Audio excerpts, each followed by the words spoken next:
Wandugu wapendwa wangu na wapenzi wa channel yangu ya Vuga Yesu TV, ninawasalimu katika jina la Yesu Kristo.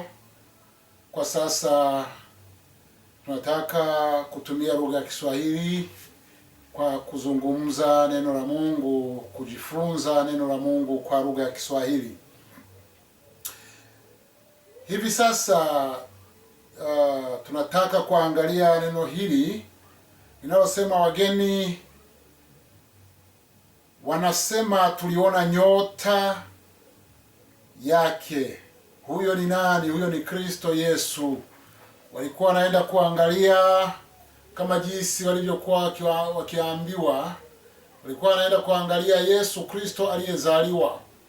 Ndipo walifika kwa nchi fulani, wakasema tuliona nyota, wakiuliza tuliona nyota. Kwa hiyo kabla hatujazungumza neno la Mungu, tumuombe Mungu ili aweze kutusaidia, na Mungu tena awe pamoja nasi. Acha tumuombe. Bwana Yesu uliye juu ya mbingu zote, katika jina la Yesu Kristo, sisi tu wana wako, tu mbele za uso wako, tunaomba uweze kuwa pamoja nasi. Neno hili tunaenda kujifunza.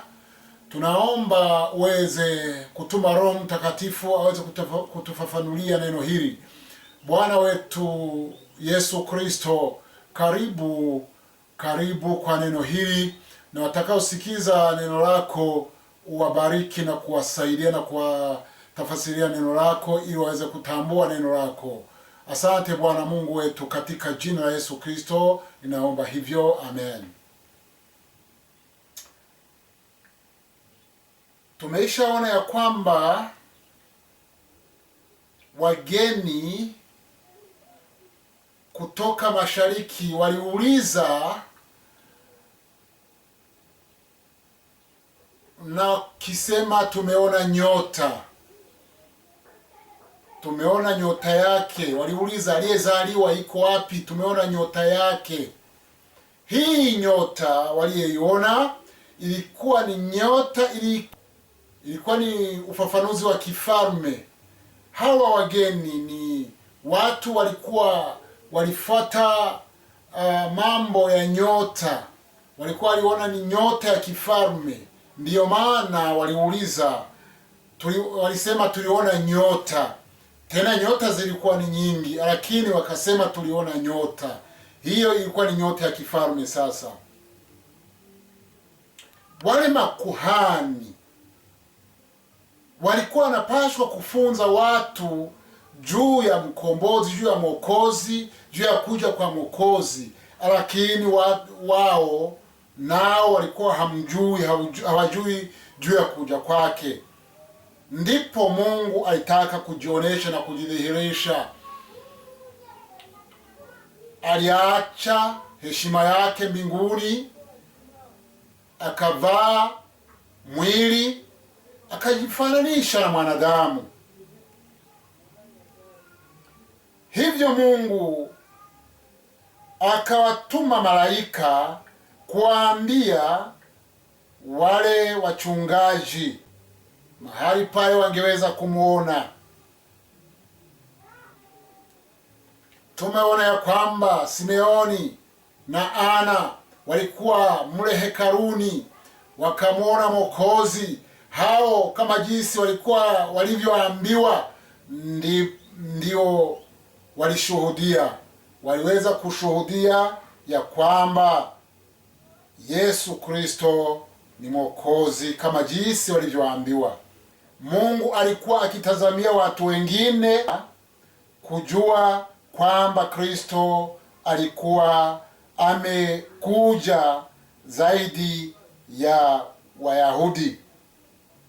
Mbali sana katika nchi ya mashariki kulikuwa na wale watu waliokuwa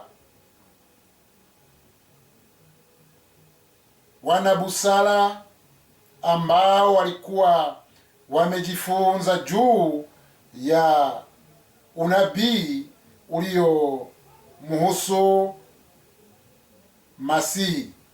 Watu waliokuwa wakiamini kwamba kuja kwa Yesu kulikuwa kumekaribia. Wayahudi waliwaita watu hawa kuwa makafiri, bali hawakuwa waabudu sanamu. Walikuwa watu waaminifu, watu waliotaka kuijua kweli na kuyatenda mapenzi ya Mungu.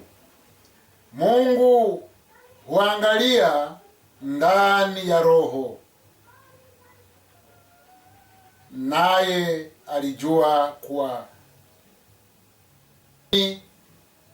watu hawa aliweza kuwaamini. Walikuwa katika hali njema ya kuweza kuipokea nuru toka mbinguni kuliko walivyokuwa makuhani wa Kiyahudi ambao walikuwa wamejazwa choyo na kiburi. Hawa makuhani walikuwa wamejazwa choyo na kiburi. Wale watu wenye busara, mamajusi, walikuwa wamejifunza juu ya kazi ya uumbaji wa Mungu kupitia mambo hayo na walikuwa wamejifunza kumpenda Mungu. Ndo yao walikuwa wamejifunza juu ya sayari na kujua mwenendo yao au mienendo ya sayari au nyota. Walikuwa wakipenda kuzitazama sayari au nyota hizi, sayari hizi wakati wa usiku na kuitazamia mienendo yao kama nyota mpya ingeonekana.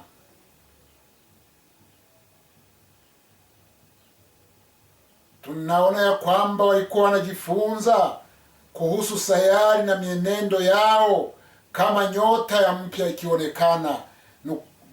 Tunaona ya kwamba wakati huu waliona nyota mpya ikitembea, ilikuwa ni usiku, wakaona ni nyota mpya, na tena waliangalia vizuri, wakaona ni nyota ya kifalme. Ndipo wakafuata ile nyota.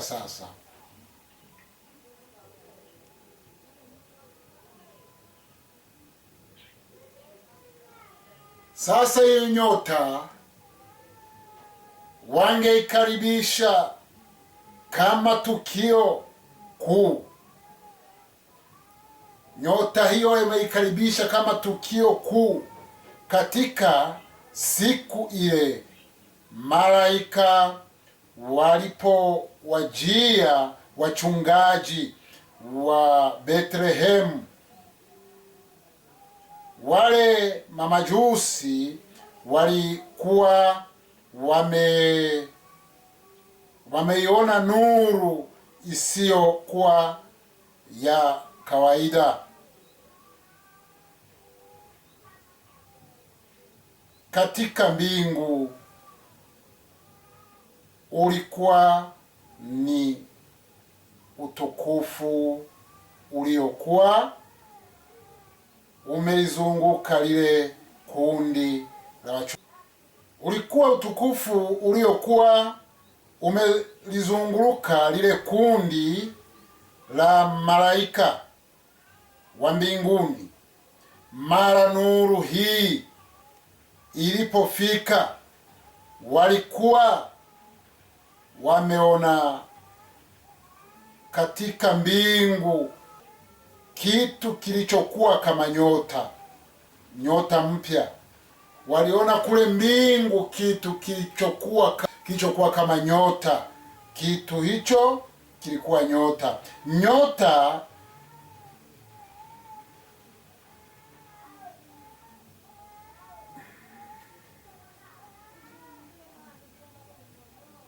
na mara walifikiri juu ya unabii ule uliokuwa ukisema nyota itatokea katika Yakobo na fimbo ya enzi itainuka katika Israeli. Tunasoma katika kitabu cha Hesabu sura 24 na mstari wake wa 17, ndipo tunaona maneno hayo. Je, nyota hii ilikuwa ni ishara kuonesha kuwa yule Masihi alikuwa amekuja? Nitarudi ndani. Je, nyota hii ilikuwa ni ishara kuonesha ya kwamba kuwa yule Masihi amekuja, au iliwaongoza Uyahudi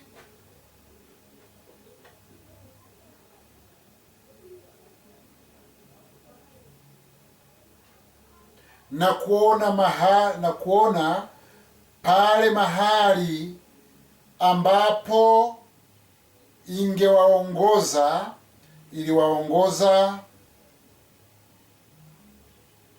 Uyahudi, bali walipofika karibu ya Yerusalemu, ile nyota ikafifia, hata hawakuweza kuifuata, wakidhani kwamba wale Wayahudi wangewaongoza mara moja mpaka pale Yesu alipokuwa amezaliwa. Wale mamajusi wakaingia Yerusalemu.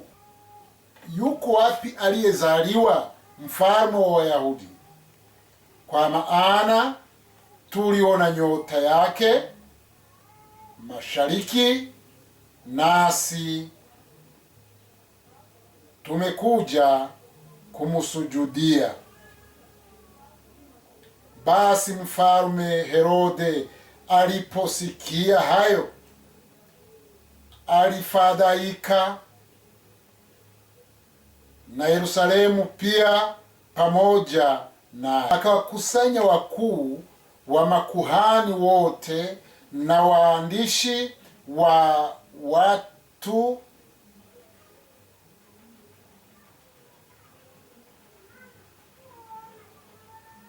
akatafuta habari kwao.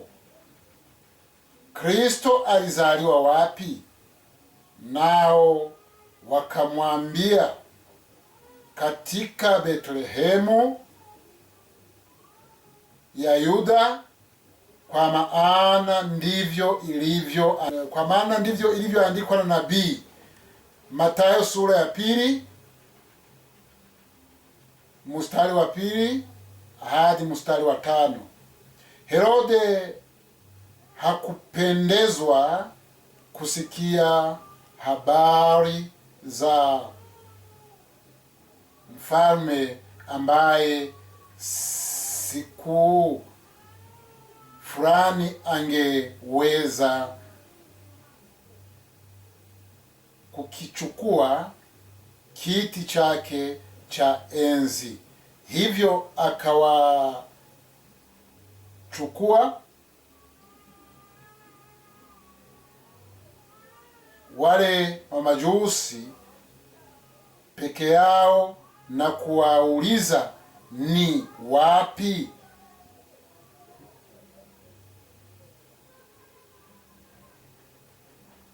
Ni wapi kwa mara ya kwanza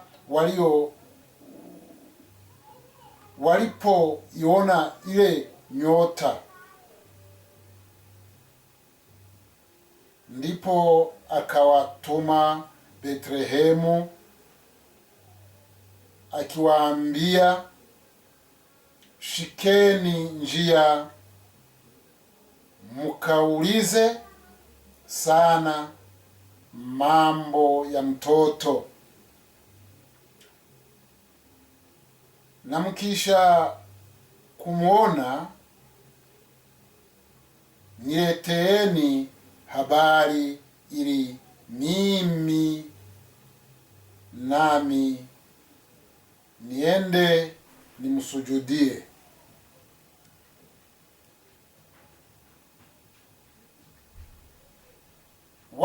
Wale mamajusi waliposikia habari hizi,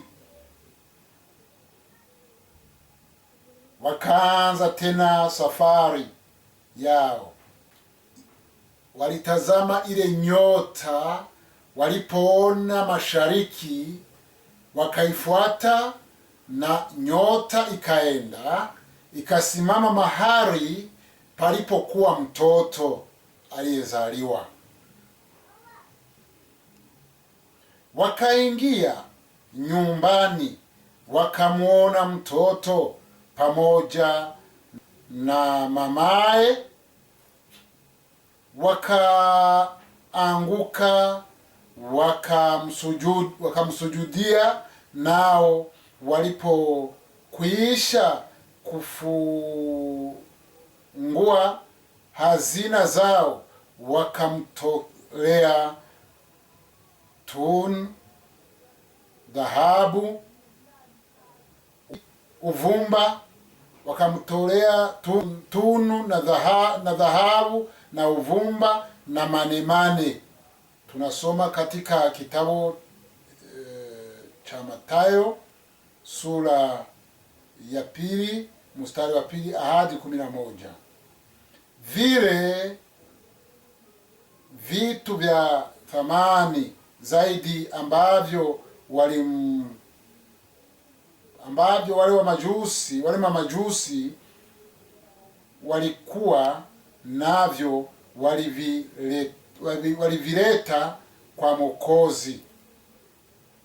Wengi huwapa marafiki zao wa kidunia zawadi, bali hawampi chochote yule rafiki yao wa mbinguni aliyewapa kila baraka, tena akawapa na uzima wa milele.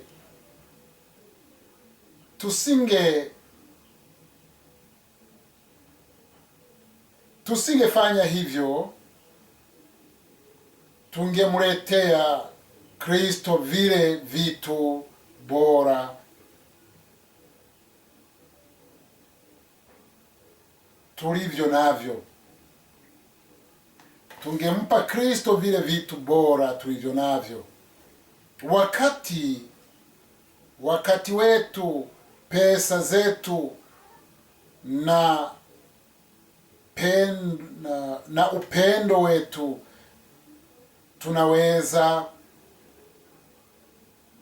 kumpa yeye vitu hivi kwa kuwastarehesha wamaskini na kuwafundisha watu juu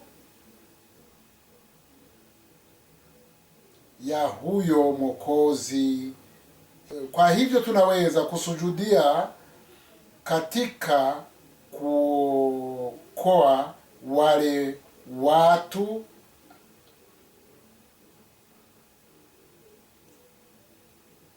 aliowafikiria kwa ajili ya zawadi. Wengi huwapa marafiki zao wa kidunia zawadi, bali hawampi chochote yule rafiki yao wa mbinguni aliyewapa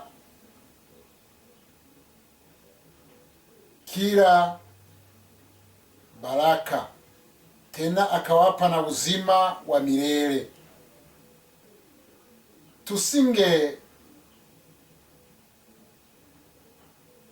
Tusingefanya hivyo,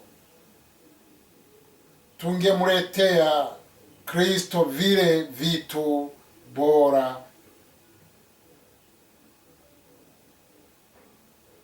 tulivyo navyo. Tungempa Kristo vile vitu bora tulivyo navyo. Wakati wetu, pesa zetu na upendo wetu tunaweza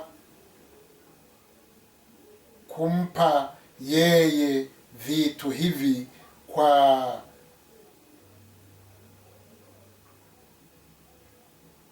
kuwastarehesha wamaskini na kuwafundisha watu juu ya huyo Mwokozi. Hivyo tunaweza kusujudia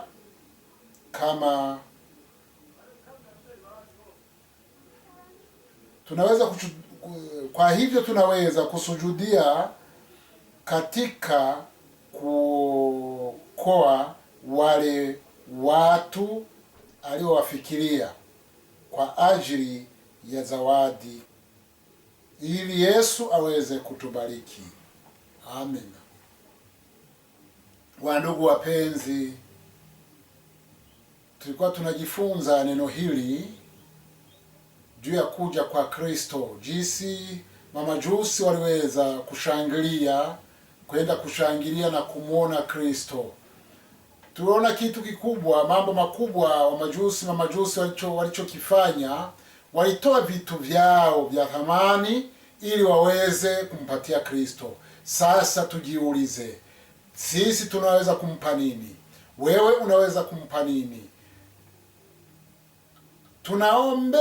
Tunaombewa kutoa roho zetu, mioyo yetu, ili tumpe Kristo kama kitu cha thamani. Sasa tukimpatia mioyo yetu, naye anaweza kutupatia wokovu wa milele. Anaweza kutupa uzima wa milele, maana uzima wa milele umo ndani ya Kristo Yesu. Huyo Kristo aliyezaliwa, huyo Kristo waliyeenda kushangilia wakati huo, huyo ndiye anatoa uzima wa milele. Tukimwamini anatupa uzima wa milele. Ukimwamini anakupa uzima wa milele. Si uzima wa milele tu, ukiamini hata magonjwa yatapona. Ndani ya Yesu ndipo magonjwa anapona, ndipo uzima wa milele unapatikana, ndipo panapatikana amani. Ndani ya Yesu Kristo panapatikana amani ya ajabu. Wandugu wapenzi, ninawashukuruni kwa kunisikiliza kwa neno hili. Nitakuwa na jaribu kufundisha kwa lugha ya Kiswahili pamoja na Kirundi. Kwa hiyo wakati mwingine maneno haya nitayasoma kwa Kirundi, wakati mwingine maneno haya nitayafundisha kwa Kirundi ili wanaosikia Kirundi wasikie maneno haya. Kwa hiyo Mungu awabariki. Tuombe. Bwana Mungu uliye juu ya mbingu zote, nakushukuru mara tena kwa neno hili. Nakushukuru kwa wale ambao wamesikiliza neno hili na watakaolisikiliza wakipitia YouTube. Utawasaidia, utawabariki Bwana. Katika jina la Yesu Kristo naomba hivyo, amen.